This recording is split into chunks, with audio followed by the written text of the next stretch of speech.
Hello दोस्तों, नमस्कार। LP सरकारी जॉब चैनल पर आपका हार्दिक स्वागत और अभिनंदन करता हूं। आपके उज्जवल भविष्य की कामना के साथ इस सेशन का शुरुआत कर रहा हूं। इसका पहला सेशन पहुंच गया है, ये लोक प्रशासन से है और ये दूसरा सेशन आपके पास पहुंच रहा है। तो दूसरे सेशन का पहला प्रश्न आपके सामने आपकी स्क्रीन पर।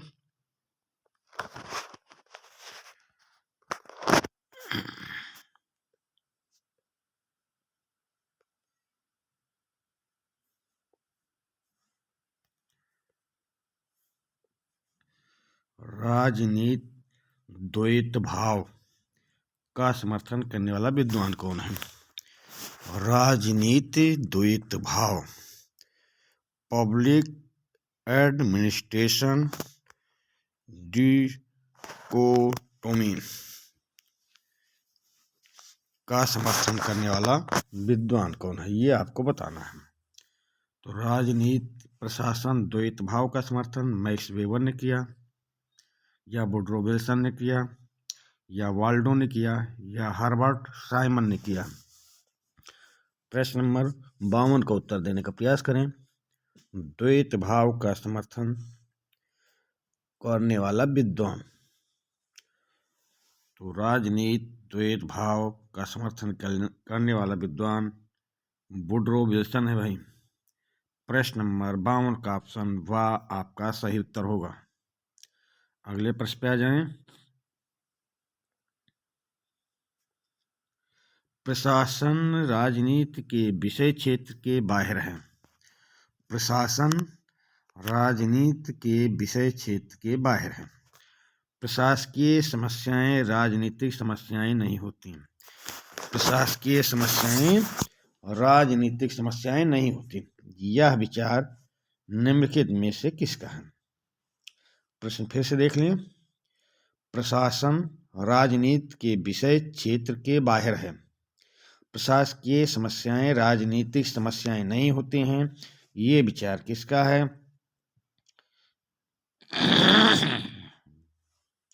फ्रैंकलिन रूजवेल्ट का है, या ओरविक का है, या वुडरो विल्सन का है, या मैक्स वेबर का है। ऐसा विचार किसने दिया है कि प्रशासन राजनीति विषय का समस्या नहीं होती, ये राजनीतिक समस्याएं भी नहीं होती। फिर से देख लें प्रश्न। प्रशासन राजनीति के विषय क्षेत्र के बाहर का, प्रश्न ऐसा है भाई, प्रशासन राजनीति के विषय क्षेत्र के बाहर है। प्रशासकीय समस्याएं राजनीतिक समस्याएं नहीं होती हैं। ये विचार किसने दिया है? प्रश्न नंबर 53 में तो फ्रैंकलिन रूजवेल्ट ने दिया है, या ओरविक ने दिया है, या वुडरो विल्सन ने दिया है, या मैक्स वेबर ने दिया है। प्रश्न नंबर 53 का उत्तर देने का प्रयास करें। तो प्रशासन राजनीति के विषय क्षेत्र के बाहर है। प्रशासकीय समस्याएं राजनीतिक समस्याएं नहीं होती। वुडरो विल्सन ने दिया था। ऐसा विचार वुडरो विल्सन का है। चलिए अगले प्रश्न पे आते हैं। प्रश्न नंबर 4,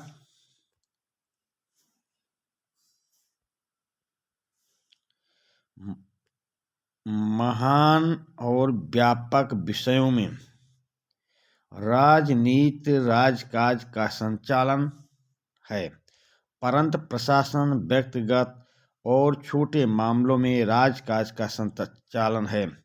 इस प्रकार राजनीति को राजनीतिज्ञों का तथा प्रशासन को प्राविधिक अधिकारियों का विशेष कार्य माना गया है। ये कथन किसका है?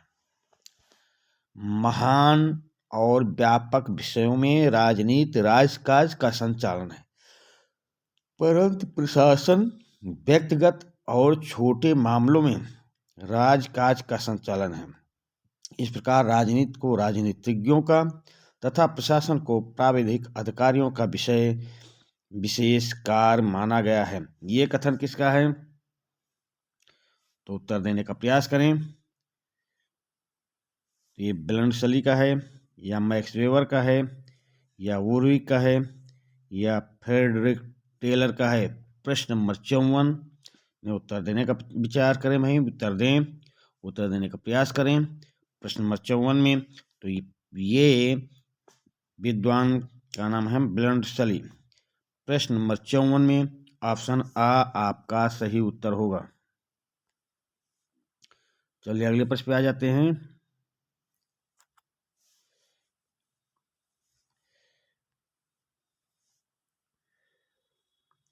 प्रश्न नंबर 55, राजनीति प्रशासन द्वैत भाव का समर्थन करने वाले विद्वान। राजनीति द्वैत भाव का समर्थन करने वाले विद्वान कौन से हैं? तो वुडरो विल्सन तथा मैक्स वेबर, या वुडरो विल्सन तथा फ्रेडरिक टेलर, गुडनाउ तथा वुडरो विल्सन, गुडनाउ तथा ओरविक। तो राजनीति प्रशासन द्वैत भाव का समर्थन करने वाले विद्वान भाई ऑप्शन सा सही है, गुडनाउ तथा वुडरो विल्सन है। प्रश्न नंबर 55 का ऑप्शन सा, इसमें वुडरो विल्सन है तो मैक्स वेबर दिया है जो नहीं समर्थन करता है, इसमें वुडरो विल्सन है तो फ्रेडरिक टेलर नहीं समर्थन करता है, और इसमें ओरविक समर्थन करता है तो गुडनाउ और नहीं समर्थन करता, गुडनाउ समर्थन करता है तो ओरविक नहीं समर्थन करता। तो प्रश्न नंबर 55 का ऑप्शन सा आपका सही उत्तर होगा, गुडनाउ तथा वुडरो विल्सन। अगले प्रश्न पे आ जाएं।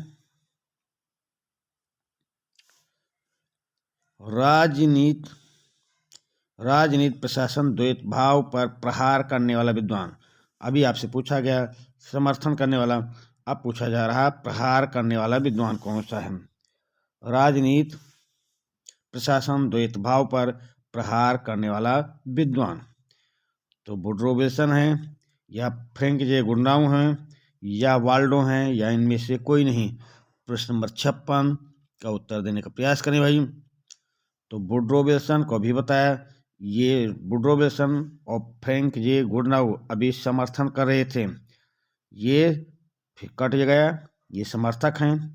वाल्डो जी राजनीति प्रशासन द्वैती भाव पर प्रहार करने वालों विद्वानों में से एक हैं, यानी प्रश्न नंबर 56 का ऑप्शन सा आपका सही उत्तर होगा। प्रश्न नंबर 57 पे आ जाएं।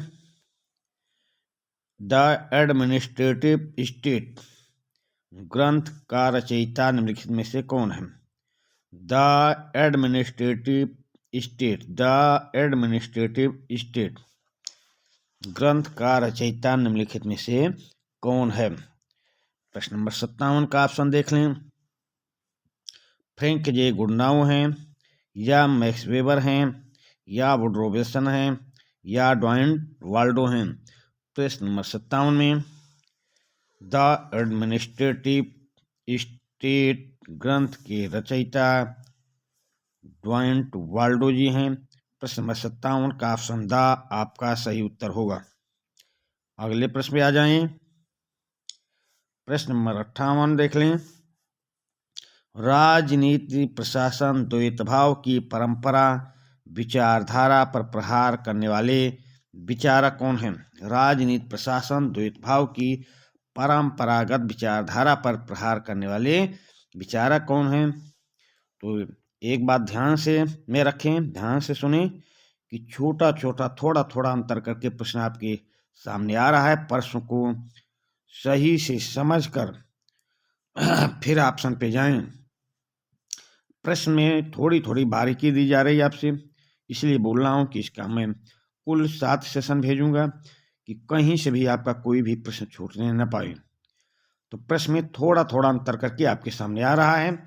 देखिए प्रश्न नंबर 58 में दिया गया है, राजनीति प्रशासन द्वैत भाव की परंपरागत विचारधारा पर प्रहार करने वाले विचारक कौन है? तो वाल्डो तथा पॉल एप्लबी हैं, या वुडरो विल्सन तथा फ्रैंक गुडनाउ हैं, या मैक्स वेबर तथा फ्रेडरिक टेलर हैं, या इनमें से कोई नहीं। तो इस प्रश्न नंबर 58 का ऑप्शन क्या सही होगा? ड्वाइट वाल्डो तथा पॉल एप्लबी। प्रश्न नंबर 58 का ऑप्शन आपका सही उत्तर होगा। राजनीति प्रशासन द्वैतभाव की परंपरागत विचारधारा पर प्रहार करने वाले विचारक ड्वाइट वाल्डो तथा पाल एपलवी हैं। चलिए अगले प्रश्न पे आ जाएं। प्रश्न नंबर 59, नीति का निर्माण ही लोक प्रशासन है। नीति का निर्माण ही लोक प्रशासन है, यह विचार किसका है? प्रश्न नंबर 59 का उत्तर देने का प्रयास करेंगे। नीति का निर्माण ही लोक प्रशासन है, तो मैक्स वेबर का विचार है, या पाल एच एपलबी का विचार है, या फ्रेडरिक टेलर का विचार है, या वुडरो विल्सन का विचार है? प्रश्न नंबर 59 का उत्तर देने का प्रयास करें। तो नीति का निर्माण ही लोक प्रशासन है, ऐसा विचार देने वाले पाल एच एपलबी महोदय थे। प्रश्न नंबर 59 का ऑप्शन ब आपका सही उत्तर होगा। चलिए अगले प्रश्न पे आते हैं।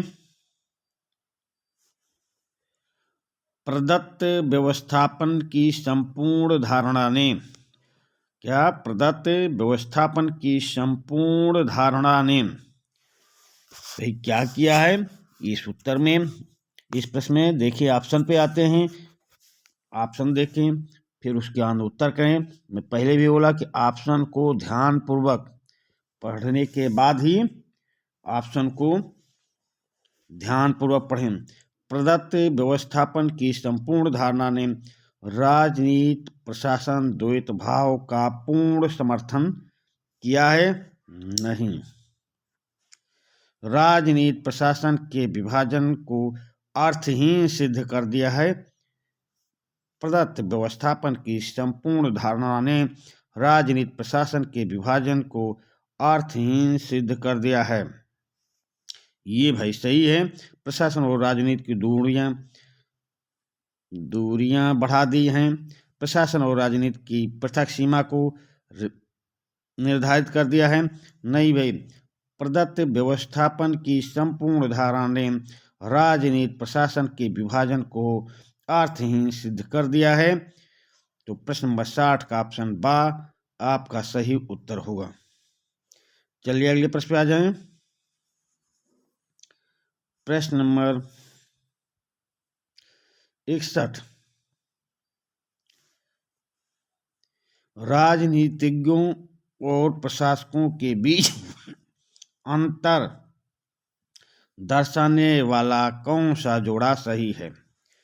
राजनीतिज्ञों और प्रशासकों के बीच अंतर दर्शाने वाला कौन सा जोड़ा सही नहीं है, ये आपको बताना है। तो चलिए ऑप्शन देखते हैं। अविशेषज्ञ, अस्थाई, नीति निर्माण, नीति निर्धारण, निर्णय लेना। विशेषज्ञ, अस्थाई, नीति क्रियान्वयन, परामर्श देना। कौन सा जोड़ा इसमें सही नहीं है, ये आपको देना है उत्तर इसका। चलिए भाई, सब आपके सामने ऑप्शन है, कौन सा जोड़ा सही नहीं है। प्रश्न नंबर 61 का ऑप्शन आप देख के उत्तर करने का प्रयास करें। तो अविशेषज्ञ, विशेषज्ञ ये सही है। अस्थाई, अस्थाई, अस्थाई और अस्थाई ये नहीं सही है भाई। नीति का निर्धारण एवं नीति का क्रियान्वयन ये सही है। निर्णय लेना और परामर्श देना ये सही है। पर ऑप्शन बी अस्थाई या अस्थाई ये दोनों अंतर है, यही सही नहीं है। ये अविशेषज्ञ विशेषज्ञ होगा या अविशेषज्ञ होगा। नीति का निर्धारण करेगा तो क्रियान्वयन होगा, निर्णय करेगा तो लागू करेगा। पर अस्थाई और अस्थाई ये जोड़ा सही नहीं है, यही आपका उत्तर होगा। ऑप्शन बा आपका सही उत्तर होगा।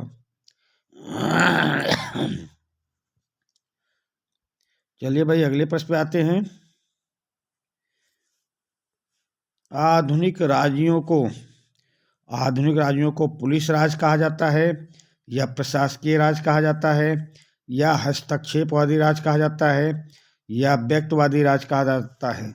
आधुनिक राज्यों को क्या कहा जाता है? पुलिस राज कहा जाता है, प्रशासकीय राज कहा जाता है, हस्तक्षेपवादी राज कहा जाता है, या व्यक्तिवादी राज कहा जाता है। आधुनिक राज्यों को प्रशासकीय राज कहा जाता है भाई, प्रशासकीय राज कहा जाता है। प्रश्न नंबर 62 का ऑप्शन ब आपका सही उत्तर होगा। चलिए अगले प्रश्न पे आ जाते हैं। पिछली शताब्दी में राज्य का कार्यक्षेत्र सीमित था। पिछली शताब्दी में राज्य का कार्यक्षेत्र सीमित था क्योंकि उसे क्या माना जा रहा है भाई? प्रश्न नंबर 63 का ऑप्शन देख लेते हैं। पुलिस राज माना जाता था, जन कल्याणकारी राज माना जाता था, समाजवादी राज माना जाता था, लोकतंत्रात्मक राज माना जाता था। तो प्रश्न नंबर 63 में देखे भाई, तो पिछली शताब्दी में राज का कार्यक्षेत्र सीमित था क्योंकि उसे पुलिस राज माना जाता था। प्रश्न नंबर 63 का ऑप्शन आपका सही उत्तर होगा। ये जन कल्याणकारी राज या समाजवादी राज या लोकतंत्रात्मक राज, ये आधुनिक शताब्दी, वर्तमान शताब्दी की बात हो रही है। ये तीनों में वर्तमान शताब्दी जो चले उसकी बात है भाई, वर्तमान शताब्दी की बात हो रही है। और पुलिस राज माना जाता था ये पिछली शताब्दी में। तो प्रश्न नंबर 60 का ऑप्शन आपका सही उत्तर होगा। चलिए अगले प्रश्न पे आ जाते हैं। प्रश्न नंबर 64, यदि हमारी सभ्यता असफल होती है तो ऐसा मुख्यतया प्रशासन के पतन के कारण होगा। यदि हमारी सभ्यता असफल होती है, यदि हमारी सभ्यता असफल होती है तो ऐसा मुख्यतया प्रशासन के पतन के कारण होगा। ये कथन किसका है भाई? प्रश्न 64 का उत्तर देने का प्रयास करें। चलिए ऑप्शन देखते हैं। ये कथन एल.डी. व्हाइट ने दिया है, या बिलोवी ने दिया है, या डोनहम ने दिया है, या मैक्स वेबर ने दिया है। प्रश्न नंबर 64 का उत्तर देने का प्रयास करें भाई, ये विचार किसका है? तो यदि हमारी सभ्यता असफल होती है तो ऐसा मुख्यतया प्रशासन के पतन के कारण होगा। ऐसा विचार देने वाले विद्वान हैं डोनहम महोदय दिए हैं। प्रश्न नंबर 64 का ऑप्शन सा आपका सही उत्तर होगा। अगले प्रश्न पे आ जाएं। व्यापक संदर्भ में प्रशासन के ध्येय स्वयं राज्य के अंतिम उद्देश्य ही हैं। यह विचार किसका है? व्यापक संदर्भ में प्रशासन के ध्येय स्वयं राज्य के अंतिम उद्देश्य हैं। ये विचार एल.डी. व्हाइट का है, या फ्रेडरिक टेलर का है, या हेनरी फ्योल का है, या उर्विक का है। प्रश्न नंबर 65 का उत्तर देने का प्रयास करें भाई। तो प्रश्न नंबर 65, व्यापक संदर्भ में प्रशासन के ध्येय स्वयं राज्य के अंतिम उद्देश्य ही हैं। ऐसा विचार देने वाले महोदय हैं एल.डी. व्हाइट। प्रश्न नंबर 65 का ऑप्शन आपका सही उत्तर होगा। चलिए अगले प्रश्न पे आते हैं।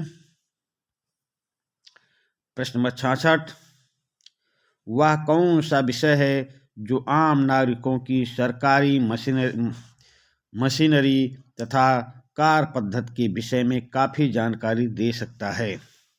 वह कौन सा विषय है जो आम नागरिकों को सरकारी मशीनरी तथा कार्य पद्धति के विषय में काफ़ी जानकारी दे सकता है? तो ये लोक प्रशासन है, या राजनीति विज्ञान है, या इतिहास है, या भूगोल है। प्रश्न नंबर 66 का उत्तर देने का प्रयास करें। तो लोक प्रशासन के माध्यम से नागरिक सरकारी मशीनरी तथा कार्य पद्धति के बारे में काफ़ी जानकारी प्राप्त कर लेते हैं। प्रश्न नंबर 66 का ऑप्शन आ आपका सही उत्तर होगा। चलिए अगले प्रश्न पे आते हैं। अगला प्रश्न नंबर 67 देख लेते हैं। निम्नलिखित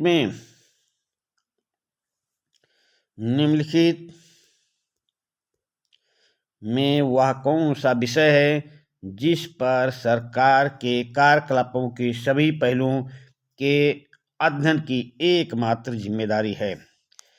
वह कौन सा विषय है जिस पर सरकार के कार्यकलापों के सभी पहलुओं के अध्ययन की एकमात्र जिम्मेदारी है? ये विधि शास्त्र है, या राजनीति शास्त्र है, या लोक प्रशासन है, या अर्थशास्त्र है? प्रश्न नंबर 67 का उत्तर दें भाई। तो ये विषय है प्रश्न नंबर 67 में ऑप्शन सा आपका सही उत्तर होगा। लोक प्रशासन सरकार के सभी कार्यकलापों और सभी पहलुओं का अध्ययन करने की जिम्मेदारी है लोक प्रशासन की। प्रश्न नंबर 67 का ऑप्शन सा आपका सही उत्तर होगा। प्रश्न नंबर 68 पे आ जाएं।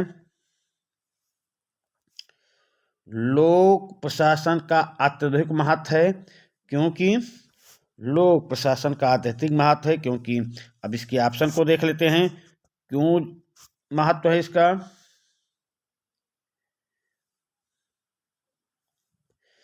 इसमें सरकार के ढांचे और उसके कार्यों के बारे में एक सही, व्यवस्थित और वैज्ञानिक ज्ञान निर्मित करने की क्षमता होती है।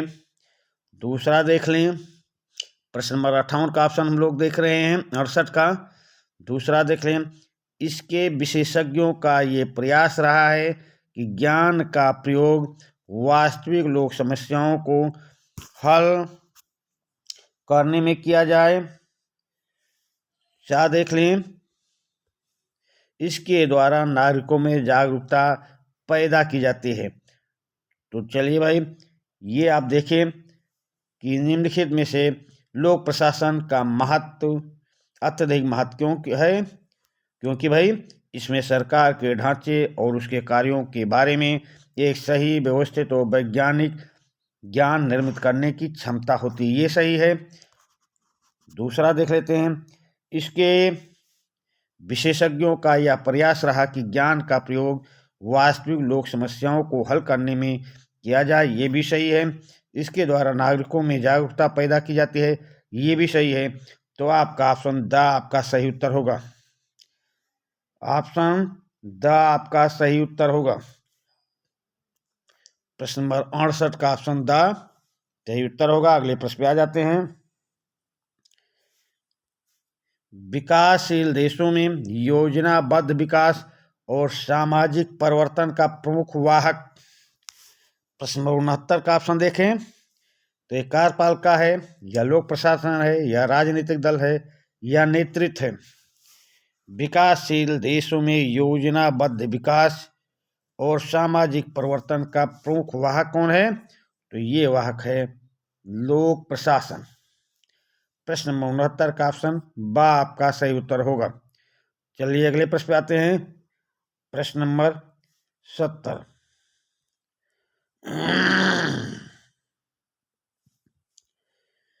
विकासशील समाजों में लोक प्रशासन का मूलभूत दायित्व क्या है? विकासशील देशों में लोक प्रशासन का मूलभूत दायित्व क्या है? ऑप्शन देखते हैं। प्रश्न नंबर 70 का ऑप्शन देख लेते हैं। प्रश्न नंबर 70, कानून और व्यवस्था को कायम करना, आर्थिक विकास एवं निर्धनता उन्मूलन, समाज कल्याण, या उपर्युक्त सभी। प्रश्न नंबर 70 का उत्तर दे भाई। विकासशील समाजों में लोक प्रशासन का मूलभूत दायित्व क्या है? तो मूलभूत दायित्व इसका कानून और व्यवस्था को कायम रखना है, आर्थिक विकास एवं निर्धनता उन्मूलन है, समाज कल्याण है। यानी कि ऑप्शन द आपका सही उत्तर होगा। प्रश्न नंबर 70 का ऑप्शन द आपका सही उत्तर होगा। प्रश्न नंबर 71 पे आ जाएं। औपनिवेशिक प्रशासन का लक्षण नहीं है। औपनिवेशिक प्रशासन का लक्षण नहीं है राजस्व इकट्ठा करना, राजस्व इकट्ठा करना इसका लक्षण है। नियामकीय कार्य करना भी इसका लक्षण है। व्यावसायिक अधिकारी तंत्र, नहीं भाई ये लक्षण नहीं है। कानून व्यवस्था की स्थापना करना, ये लक्षण है। तो आपका पूछा जा रहा है लक्षण नहीं है, तो लक्षण नहीं है ऑप्शन सा व्यावसायिक अधिकारी तंत्र। प्रश्न नंबर 71 का ऑप्शन सा आपका सही उत्तर होगा। अगले प्रश्न पे आ जाएं। औपनिवेशिक स्वरूप वाले प्रशासन का लक्षण नहीं है। औपनिवेशिक स्वरूप वाले प्रशासन का लक्षण नहीं है, तो क्या लक्षण नहीं है आप देख लेते हैं। नियामकीय प्रशासन, ये लक्षण है। लाल फीताशाही है। भय और आतंक है। जन सहभागिता नहीं है। अब आपसे पूछा जा रहा नहीं है, तो प्रश्न नंबर 72 का ऑप्शन द आपका सही उत्तर होगा। यहाँ प्रश्न जब देखें तो नहीं है, कब है, कहाँ है, ये जरूर देख ले प्रश्न में, तब उत्तर करने का प्रयास करें। तो प्रश्न नंबर 72 का ऑप्शन द आपका सही उत्तर होगा। प्रश्न नंबर 73 पे आ जाएं। औपनिवेशिक स्वरूप वाले लोक प्रशासन का लक्षण है। औपनिवेशिक स्वरूप वाले लोक प्रशासन का लक्षण है सत्तान्मुख, जनता से दूरी बनाए रखना, उत्तरदायित्व टालना, उपर्युक्त तीनों। तो प्रश्न नंबर 73 में औपनिवेशिक स्वरूप वाले लोक प्रशासन में सत्तान्मुख होते हैं, ये जनता से दूरी बना लेते हैं, उत्तरदायित्व टालते रहते हैं एक दूसरे पर। तो प्रश्न नंबर 73 का ऑप्शन द आपका सही उत्तर होगा। चलिए अगले प्रश्न पे आते हैं।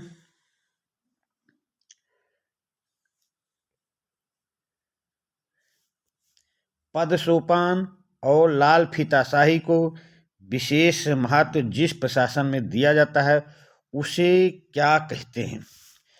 पद सोपान और लाल फीताशाही को विशेष महत्व जिस प्रशासन में दिया जाता है उसे क्या कहते हैं। तो विकास प्रशासन कहते हैं, या औपनिवेशिक स्वरूप वाला प्रशासन कहते हैं, या औद्योगिक समाज कहते हैं, या समाजवादी व्यवस्था वाला प्रशासन कहते हैं। प्रश्न नंबर 74 का उत्तर देने का प्रयास करें।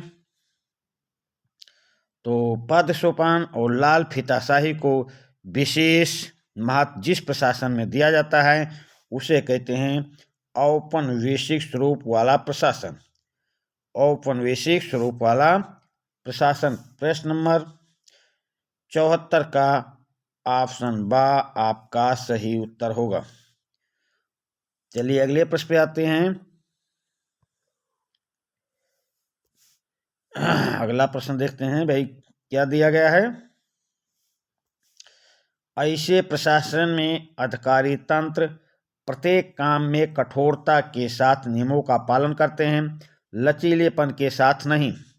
इस वक्तव्य में निम्नलिखित में से किस प्रशासन की ओर संकेत किया गया है।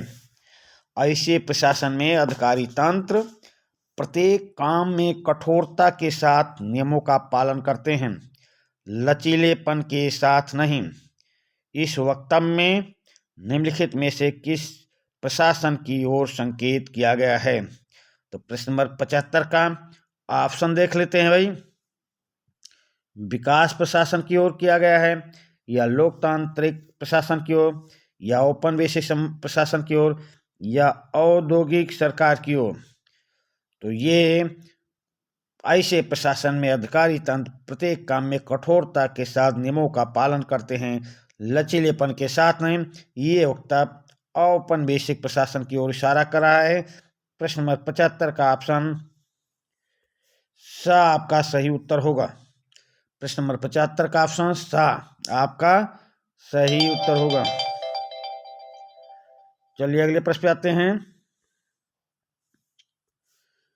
निम्नलिखित में से किस समाज के प्रशासन में नियम प्रमुख होते हैं और जन कल्याण गौर। निम्नलिखित में से किस समाज के प्रशासन में नियम प्रमुख होता है और जन कल्याण की भावना कम होती है। तो प्रश्न नंबर 76 का ऑप्शन देखते हैं। तो ये औद्योगिक समाज में है, या औपनिवेशिक समाज में, या लोकतांत्रिक समाज में, या साम्यवादी समाज में? निम्नलिखित में से किस समाज के प्रशासन में नियम प्रमुख होता है और जन कल्याण गौण होता है? तो ये होता है भाई औपनिवेशिक समाज में। औपनिवेशिक समाज में, औपनिवेशिक समाज में ऐसा भावना रहती है। चलिए अगले प्रश्न पे आते हैं। भारत में ब्रिटिश कालीन औपनिवेशिक प्रशासन का लक्षण नहीं था। भारत में ब्रिटिश कालीन औपनिवेशिक प्रशासन का लक्षण नहीं था। प्रश्न को ध्यानपूर्वक पढ़ने के बाद अब हम ऑप्शन देखते हैं।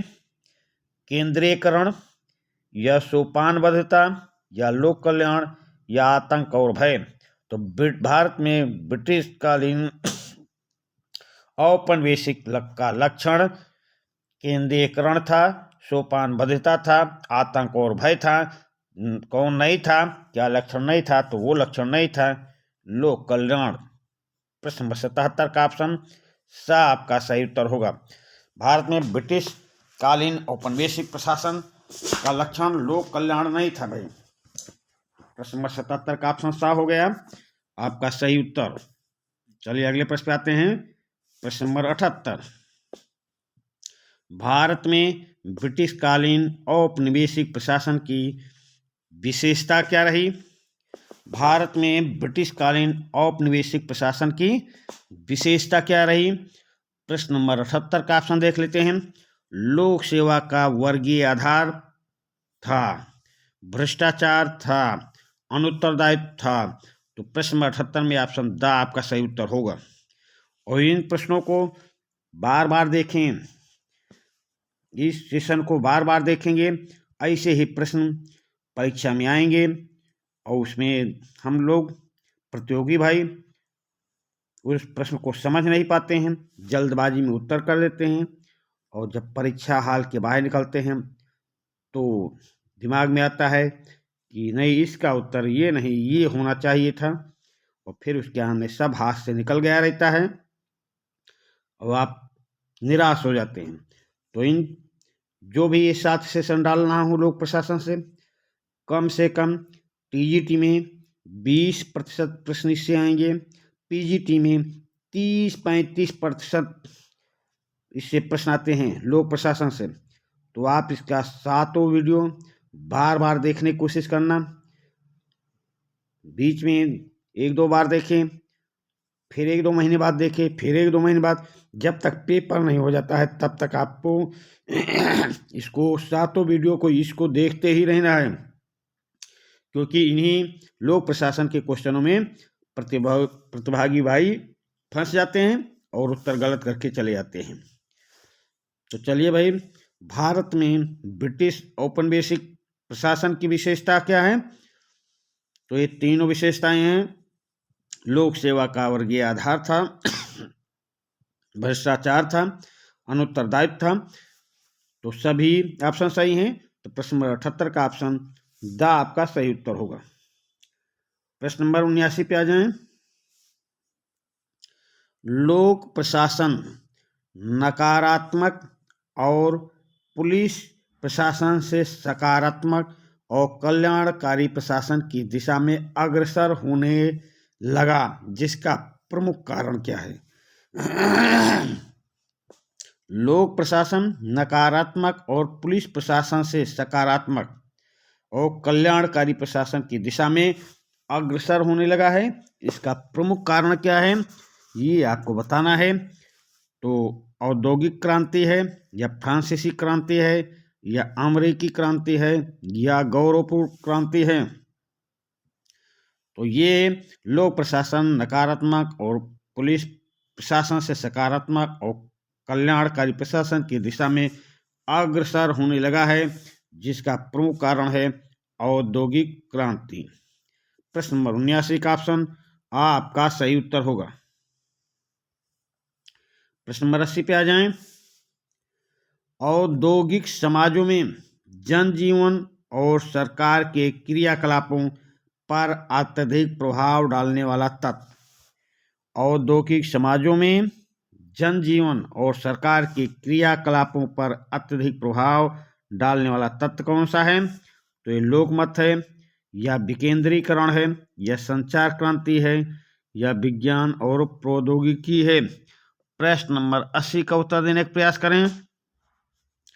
औद्योगिक समाजों में जनजीवन और सरकार के क्रियाकलापों पर अत्यधिक प्रभाव डालने वाला तत्व विज्ञान और प्रौद्योगिकी है। प्रश्न नंबर 80 का ऑप्शन द आपका सही उत्तर होगा। चलिए अगले प्रश्न पे आते हैं। विकासशील देशों में लोक प्रशासन की प्रमुख समस्या क्या है? विकासशील देशों में लोक प्रशासन की प्रमुख समस्या क्या है? प्रशासकीय संरचना का अभाव, हाँ भाई है। प्रबंध कठोरता की कमी भी है। विशेषज्ञ सेवाओं का अभाव भी है। यानी कि आपका ऑप्शन द आपका सही उत्तर होगा। प्रश्न नंबर 81 का ऑप्शन द आपका सही उत्तर होगा। भाई प्रश्न ये सेशन को शेयर करने, जो भी आपके प्रतियोगी भाई आपके नॉलेज में हो, आपकी जानकारी में हो, उनके पास शेयर कर दें।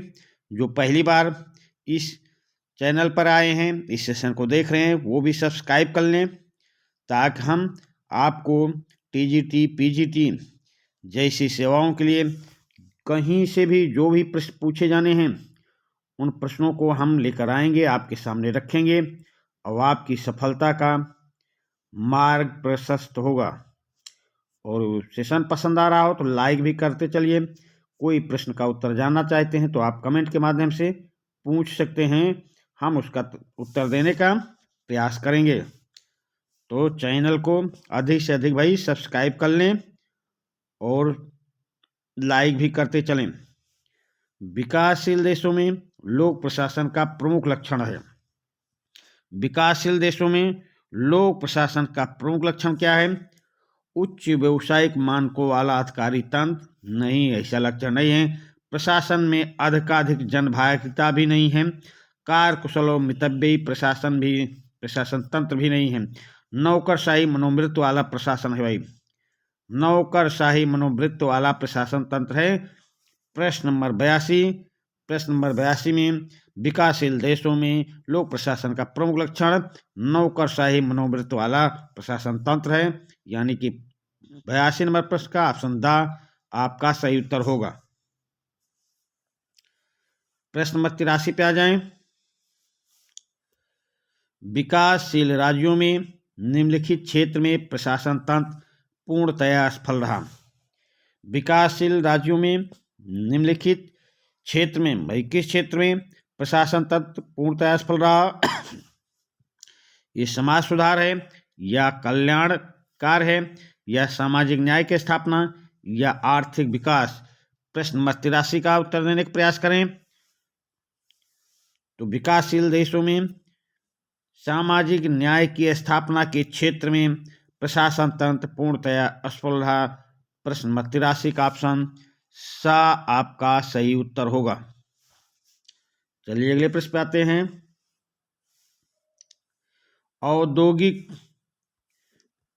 औद्योगिक समाजों में पाए जाने वाले लोक प्रशासन का लक्षण नहीं है। औद्योगिक समाजों में पाए जाने वाले लोक प्रशासन का लक्षण नहीं है। तो क्या नहीं लक्षण भाई? प्रगतिशील अधिकारी तंत्र ये लक्षण है। विविधक की प्रशासक ये लक्षण नहीं है। निर्धारित विधियां एवं प्रक्रियाएं ये लक्षण है। प्रबंधकों के प्रशिक्षण कार्यक्रम ये लक्षण है। तो औद्योगिक समाजों में पाए जाने वाले लोक प्रशासन का लक्षण कौन सा नहीं है? तो विविधज्ञ प्रशासक। प्रश्न नंबर 84 का ऑप्शन बा आपका सही उत्तर होगा। अगले प्रश्न पे आ जाते हैं। नवीन लोक प्रशासन का लक्षण है। नवीन लोक प्रशासन का क्या लक्षण है भाई? प्रश्न नंबर 85 का ऑप्शन देख लेते हैं। जनता से अलगाव, सामान्यज्ञ प्रशासक, संवेदनशीलता, लाल फीताशाही। तो नवीन लोक प्रशासन का लक्षण है संवेदनशीलता भाई। प्रश्न नंबर 85 का ऑप्शन सा आपका सही उत्तर होगा। नवीन लोक प्रशासन का लक्षण नहीं है। नवीन लोक प्रशासन का लक्षण नहीं है मूल्य मुक्तता, दक्षता, तटस्थता या उपयुक्त तीनों। तो प्रश्न नंबर 86 में नवीन लोक प्रशासन का लक्षण नहीं है, तो नवीन लोक प्रशासन का लक्षण मूल मुक्तता भी नहीं है, दक्षता भी नहीं है, तटस्थता भी नहीं, तो आपका ऑप्शन द आपका सही उत्तर होगा। चलिए अगले प्रश्न पे आ जाते हैं। प्रश्न नंबर 87, नवीन लोक प्रशासन के समर्थकों का नारा नहीं है। नवीन लोक प्रशासन के समर्थकों का नारा नहीं है, क्या नहीं है? नैतिकता या सामाजिक उपयोगिता, प्रतिबद्धता या दक्षता। प्रश्न नंबर 87 को उत्तर देने का प्रयास करें। नवीन लोक प्रशासन के समर्थकों का नारा क्या नहीं है? तो ये नैतिकता इनका नारा है, सामाजिक उपयोगिता इनका नारा है, प्रतिबद्धता इनका नारा है, दक्षता इनका नारा नहीं है। तो प्रश्न नंबर 87 का ऑप्शन द सही उत्तर होगा। प्रश्न नंबर 87 में ऑप्शन द सही उत्तर होगा। चलिए अगले प्रश्न पे आ जाते हैं। नवीन लोक प्रशासन का सर्वाधिक जोर, सर्वाधिक जोर किस पर है? नवीन लोक प्रशासन का तो सामाजिक समानता पर सर्वाधिक जोर है, या कार्यकुशलता पर, या मितव्ययिता पर, या उच्च स्तरीय प्रबंध पर। नवीन लोक प्रशासन का सर्वाधिक जोर किस पर है? प्रश्न नंबर 88, तो नवीन लोक प्रशासन का सर्वाधिक जोर सामाजिक समानता पर है। प्रश्न नंबर 88 का ऑप्शन आ आपका सही उत्तर होगा। प्रश्न नंबर 89 पे आ जाएं। वह कौन सा विद्वान है, लेखक है, जिसे संगठन के पुराने सिद्धांत कहावतों के रूप में दिखाई पड़े? वह कौन सा विद्वान लेखक है जिसे संगठन के पुराने सिद्धांत कहावतों के रूप में दिखाई पड़े? तो हेनरी फ्योल हैं, या लूथर गुलिक हैं, या हार्वर्ड साइमन हैं, या उर्विक हैं। प्रश्न नंबर 89 का उत्तर देने का प्रयास करें भाई। तो ये पुराने सिद्धांतों को कहावतें कहते थे, या कहावतों के रूप में दिखाई पड़े किसको? हार्वर्ड साइमन को। प्रश्न नंबर 89 का ऑप्शन सा आपका सही उत्तर होगा। प्रश्न नंबर 90 पे आ जाएं। प्रश्न नंबर 90,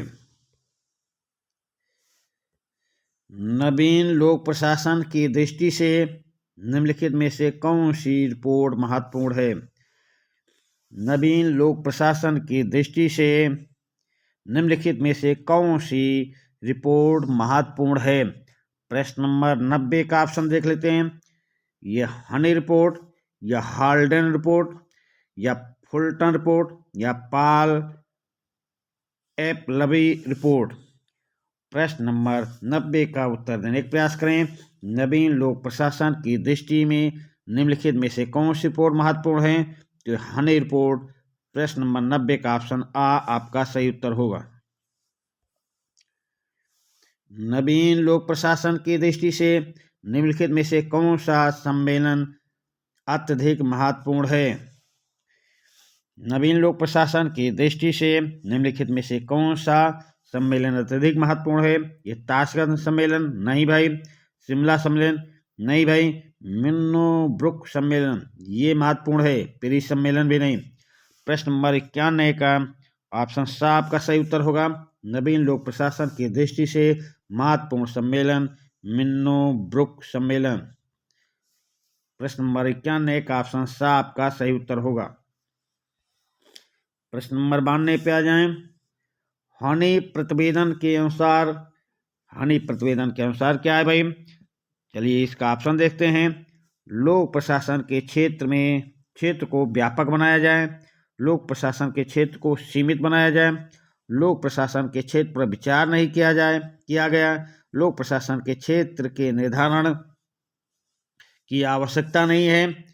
तो आपसे पूछा जा रहा हनी प्रतिवेदन के अनुसार क्या होना चाहिए, क्या अपने प्रतिवेदन में इसने दिया है? तो हनी प्रतिवेदन के अनुसार लोक प्रशासन के क्षेत्र को व्यापक बनाया जाए।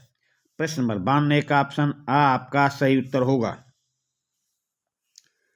प्रश्न नंबर 93 पे आ जाएं। मिन्नो-ब्रुक सम्मेलन का विचारणीय विषय क्या था? मिन्नो-ब्रुक सम्मेलन का विचारणीय प्रश्न क्या था? लोक प्रशासन का क्षेत्र या परिवर्तनशील समाज में लोक प्रशासन की भूमिका। हाँ भाई, ये प्रमुख इनका विषय था। परिवर्तनशील समाज में लोक प्रशासन की प्रमुख भूमिका होनी चाहिए। प्रश्न नंबर 93 का ऑप्शन बा आपका सही उत्तर होगा। लोक प्रशासन को राजनीति विज्ञान से पृथक कर देना चाहिए था। ये नहीं था, ये नहीं था, इनमें से कोई नहीं। आपका प्रश्न है मिन्नो-ब्रुक सम्मेलन का विचारणीय विषय परिवर्तनशील समाज में लोक प्रशासन की प्रमुख भूमिका होनी चाहिए। प्रश्न नंबर 93 का ऑप्शन बा आपका सही उत्तर होगा। चलिए अगले प्रश्न पे आ जाएं। प्रश्न नंबर 94। नवीन लोक प्रशासन का मुख्य जोर। नवीन लोक प्रशासन का मुख्य जोर भाई किस पर होना चाहिए? पद सोपानीय धारणा तर्कसंगत नहीं। पद सोपानीय व्यवस्था, पद सोपानीय धारणा तर्कसंगत नहीं है। सही। लोक प्रशासन को राजनीति विज्ञान से पृथक अनुशासन माना जाए। सही। भावी प्रशासकों को व्यावसायिक प्रशिक्षण संस्थानों में प्रशिक्षित किया जाए। सही। तो नवीन लोक प्रशासन का मुख्य जोर तीनों पर है। प्रश्न नंबर 94 का ऑप्शन दा आपका सही उत्तर होगा। प्रश्न नंबर 95 पे आ जाएं। नवीन लोक प्रशासन की प्रमुख प्रवृत्ति क्या है? नवीन लोक प्रशासन की प्रमुख प्रवृत्ति क्या है? समता के प्रति उन्मुखता है, लोकतांत्रिक उन्मुखता है, जन भागीदारी उन्मुखता है। तो आपका सही उत्तर क्या होगा? ऑप्शन दा। प्रश्न नंबर 95 का ऑप्शन दा आपका सही उत्तर होगा। चलिए अगले प्रश्न पे आते हैं। नवीन लोक प्रशासन की दृष्टि से महत्वपूर्ण सम्मेलन कौन सा था? नवीन लोक प्रशासन की दृष्टि से महत्वपूर्ण सम्मेलन कौन था? तो ये फिलाडेल्फिया सम्मेलन था, या पेरिस सम्मेलन, या वाशिंगटन सम्मेलन, या वार्डुंग सम्मेलन। प्रश्न नंबर 96 का उत्तर देने का प्रयास करें भाई। नवीन लोक प्रशासन की दृष्टि से महत्वपूर्ण सम्मेलन कौन सा था? तो चलिए हम आपको बताते हैं। नवीन लोक प्रशासन की दृष्टि से महत्वपूर्ण सम्मेलन फिलाडेल्फिया सम्मेलन था। प्रश्न नंबर 96 का ऑप्शन आ आपका सही उत्तर होगा। चलिए अगले प्रश्न पे आते हैं। नवीन लोक प्रशासन का अत्यधिक जोर। नवीन लोक प्रशासन का अत्यधिक जोर किस पर है भाई? प्रश्न नंबर 97 का ऑप्शन देखें। कार्यकुशलता पर, या उत्तरदायित्व पर, या मूल्य निरपेक्षता पर, या सामाजिक क्षमता पर। तो नवीन लोक प्रशासन का अत्यधिक जोर पूछा जा रहा भाई। अत्यधिक जोर ये तो सब पर है। ये नवीन लोक प्रशासन में सब पर विचार किया जाता है, पर आपसे पूछा जा रहा अत्यधिक जोर। तो नवीन लोक प्रशासन का अत्यधिक जोर, देखिए जब चारों ऑप्शन सही लगे तो उन चारों में सबसे अच्छा ऑप्शन, सबसे सही ऑप्शन, सबसे सटीक उत्तर क्या होगा, इस पर आपको विचार करना चाहिए। तो नवीन लोक प्रशासन का अत्यधिक जोर है सामाजिक समता पर। प्रश्न नंबर 97 का ऑप्शन द आपका सही उत्तर होगा। प्रश्न नंबर 98 पे आ जाएं। नवीन लोक प्रशासन के समर्थकों में अग्रणी कौन है? नवीन लोक प्रशासन के समर्थकों में अग्रणी वाल्डो जी हैं, या हेनरी फ्योल हैं, या लूथर गुलिक हैं, या फेलिक्स निग्रो हैं। प्रश्न नंबर 98 का उत्तर देने का प्रयास करें। तो नवीन लोक प्रशासन के समर्थकों में अग्रणी कौन है? Dwight Waldo. प्रश्न नंबर 98 का ऑप्शन आ आपका सही उत्तर होगा। अगले प्रश्न पे आते हैं। प्रश्न नंबर 99, नवीन लोक प्रशासन के समर्थकों में प्रमुख नाम। नवीन लोक प्रशासन के समर्थकों में प्रमुख नाम किसका है भाई? 4 ऑप्शन दिए गए हैं, चारों ऑप्शन को देखें। फ्रेडरिक टेलर का नाम है, या जवाहरलाल नेहरू का नाम है, या फ्रैंक मेरिनी का नाम है, या मैक्स वेबर का नाम है। नवीन लोक प्रशासन के समर्थकों में प्रमुख नाम, तो ये आपका प्रमुख नाम है फ्रैंक मेरिनी। प्रश्न नंबर 99 का ऑप्शन सा आपका सही उत्तर होगा। चलिए अगले प्रश्न पे आते हैं। पुरातन लोक प्रशासन में जोर दिया जाता था। पुरातन लोक प्रशासन में किस पर जोर दिया जाता था? भाई कार्यकुशलता पर जोर दिया जाता था, सही है। मितव्ययिता पर जोर दिया जाता था, सही है। मूल्य मुक्तता पर जोर दिया जाता था, सही है। तो आपका सही उत्तर क्या होगा? प्रश्न नंबर 100 का सही ऑप्शन आपका दा होगा। प्रश्न नंबर 100 का सही उत्तर ऑप्शन दा। चलिए अगले प्रश्न पे आते हैं। प्रश्न नंबर 101, फिलाडेल्फिया सम्मेलन में स्पष्ट रूप से ये धारणा बनी कि, क्या धारणा बनी है? चलिए ऑप्शन देख लेते हैं। लोक प्रशासन के अध्ययन की कठोर सीमाएं तय करना गलत होगा।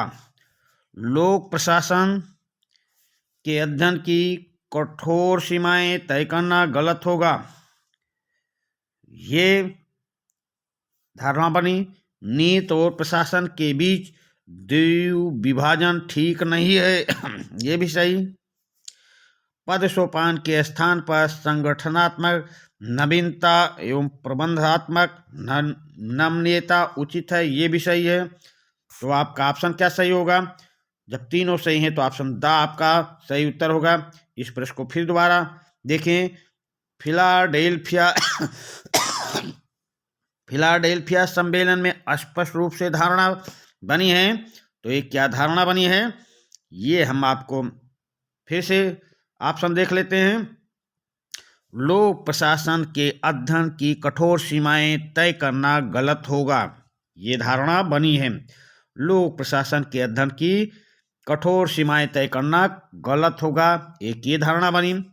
फिर दूसरा है, नीति और प्रशासन के बीच द्विविभाजन ठीक नहीं है। नीति और प्रशासन के बीच द्विविभाजन ठीक नहीं है। फिर साथ देख लें, पद सोपान के स्थान पर संगठनात्मक नवीनता एवं प्रबंधात्मक नमनीयता उचित नहीं है। तो तीनों ऑप्शन सही हैं। इस प्रश्न का ऑप्शन द आपका सही उत्तर होगा। चलिए प्रश्न नंबर 102 पे आ जाएं। निम्नलिखित में से वह कौन सा देश है जहां सार्वजनिक क्षेत्र अनेक प्रकार से निजी क्षेत्र पर अधिक निर्भर रहता है? निम्नलिखित में से उस देश का नाम बताइए जहां सार्वजनिक क्षेत्र अनेक प्रकार से निजी क्षेत्र पर अत्यधिक निर्भर रहता है। तो प्रश्न नंबर 102 का ऑप्शन देखते हैं। ये रूस है, या संयुक्त राज्य अमेरिका है, या भारत है, या इनमें से कोई नहीं। तो सार्वजनिक क्षेत्र अनेक प्रकार से निजी क्षेत्र पर निर्भर रहता है, कहाँ पर? यह निर्भर रहता है संयुक्त राज्य अमेरिका में। तो प्रश्न नंबर 102 का ऑप्शन ब आपका सही उत्तर होगा। प्रश्न नंबर 103 पे आ जाएं। वह कौन सा देश है जहां सार्वजनिक क्षेत्र का प्रसार पिछले कुछ वर्षों से कम होता जा रहा है? वह कौन सा देश है जहां सार्वजनिक क्षेत्र का प्रसार पिछले कुछ वर्षों से कम होता जा रहा है? ये इंग्लैंड है, या अमेरिका है, या भारत है, या जापान है? प्रश्न नंबर 103 का उत्तर करें भाई। प्रश्न नंबर 103, वह कौन सा देश है जहां सार्वजनिक क्षेत्र का प्रसार पिछले कुछ वर्षों से कम होता जा रहा है? तो ये कम होता जा रहा है भारत में। प्रश्न नंबर 103 का ऑप्शन सा आपका सही उत्तर होगा। भारत देश में सार्वजनिक क्षेत्र का प्रसार पिछले कुछ वर्षों से कम होता जा रहा है। प्रश्न नंबर 103 में ऑप्शन सा आपका सही उत्तर होगा। प्रश्न नंबर 104 पे आए। निजी प्रशासन से तात्पर्य, निजी प्रशासन से क्या तात्पर्य है भाई? निजी प्रशासन से क्या तात्पर्य?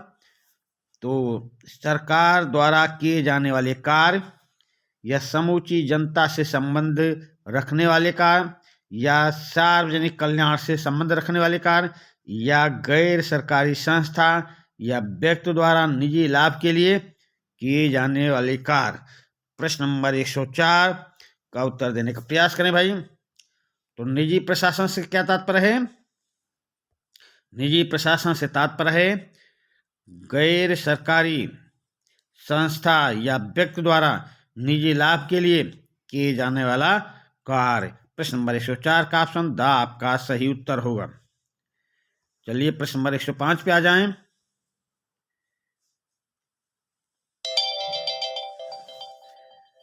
वह कौन सा विचारक है जो यह मानता है कि प्रशासन के मूल तत्व प्रायः एक से ही रहते हैं, चाहे वह निजी क्षेत्र में हो या सार्वजनिक क्षेत्र में? प्रश्न नंबर 105, वह कौन सा विचारक है जो यह मानता है कि प्रशासन के मूल तत्व प्रायः एक से रहते हैं, चाहे वह निजी क्षेत्र में हो या सार्वजनिक क्षेत्र में? तो प्रश्न नंबर 105 का ऑप्शन देख लेते हैं। ऐसा भी कहने वाले, ऐसा मानने वाले विचारक हर्बर्ट साइमन हैं या हेनरी फ्योल हैं या पॉल एच एपलबी हैं या जॉर्ज जोसिया स्टैम्प्स हैं? प्रश्न नंबर 105 का उत्तर देने का प्रयास करें। वह कौन सा विचारक है जो ये मानता है कि प्रशासन के मूल तत्व प्रायः एक से ही रहते हैं, चाहे वह निजी क्षेत्र हो या सार्वजनिक क्षेत्र में? तो ऐसा विचार देने वाले विचारक हैं हेनरी फ्योल। प्रश्न नंबर 105 का ऑप्शन ब आपका सही उत्तर होगा। प्रश्न नंबर 105 का ब ऑप्शन आपका सही उत्तर होगा। प्रश्न नंबर 106, अब हमारे सामने अनेक प्रकार के प्रशासन विज्ञान नहीं हैं। अब हमारे सामने अनेक प्रकार के प्रशासन विज्ञान नहीं हैं, अपितु केवल एक ही ऐसा प्रशासन है जिसे सार्वजनिक और निजी मामलों में समान रूप से अच्छी तरह उपयोग में लाया जा सकता है। ये कथन किसका है? प्रश्न नंबर 106 का प्रश्न फिर से पढ़ें और समझें।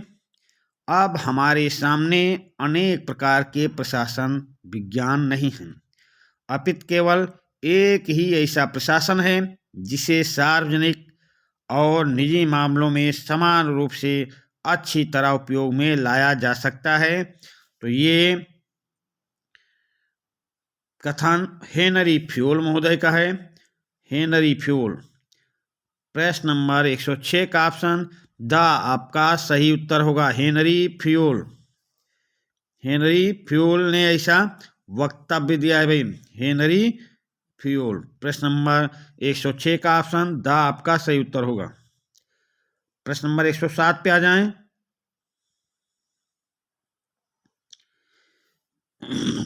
यह बात गंभीरता पूर्वक सोचना कठिन है, यह बात गंभीरता पूर्वक सोचना कठिन है कि बैंक में काम करने वाले व्यक्तियों का एक अलग जीव रसायन विज्ञान होता है, प्राध्यापकों का एक पृथक शरीर क्रिया ज्ञान तथा राजनीतिज्ञों का एक अलग रोग मनोविज्ञान होता है। वस्तुतः ये सब व्यक्तियों के लिए समान रूप से एक जैसे होते हैं। ये कथन किसका है? प्रश्न नंबर 107 को फिर से दोबारा समझने की कोशिश करें। यह बात गंभीरता पूर्वक सोचना कठिन है कि बैंक में काम करने वाले व्यक्तियों का एक अलग जीव रसायन विज्ञान होता है, प्राध्यापकों का एक पृथक शरीर क्रिया विज्ञान तथा राजनीतिज्ञों का एक अलग रोग मनोविज्ञान होता है। वस्तुतः ये सब व्यक्तियों के लिए समान रूप से एक जैसे होते हैं। ये कथन कहने वाले कौन है भाई? तो ये कथन कहने वाले ओरविक महोदय थे। प्रश्न नंबर ओरविक महोदय हैं। प्रश्न नंबर 107 का ऑप्शन आपका सही उत्तर होगा। प्रश्न नंबर 107 का ऑप्शन आ आपका सही उत्तर होगा। चलिए भाई अगले प्रश्न पे आते हैं। तो चलिए भाई ये सेशन 107 नंबर प्रश्न के साथ इस सेशन का समापन करते हैं। ये इस सेशन का लास्ट प्रश्न है। तो हम आपको पहले भी बता चुके हैं, लोक प्रशासन से हम 7 सेशन देंगे। एक आपके पास कल पहुंच गया था, एक दूसरा आज पहुंच गया, आपके पास पहुंच रहा है। तो लोक प्रशासन को विधिवत तैयारी करके जाएंगे। इससे टीजीटी में 20% और पीजीटी में 35% क्वेश्चन इससे रहते हैं। और ये एक ऐसा विषय है कि इसमें आपको परीक्षा हाल में छोटे छोटे प्रश्नों में घूम जाना पड़ता है। तो आपसे गलती ना हो, आप सफलता पाएं।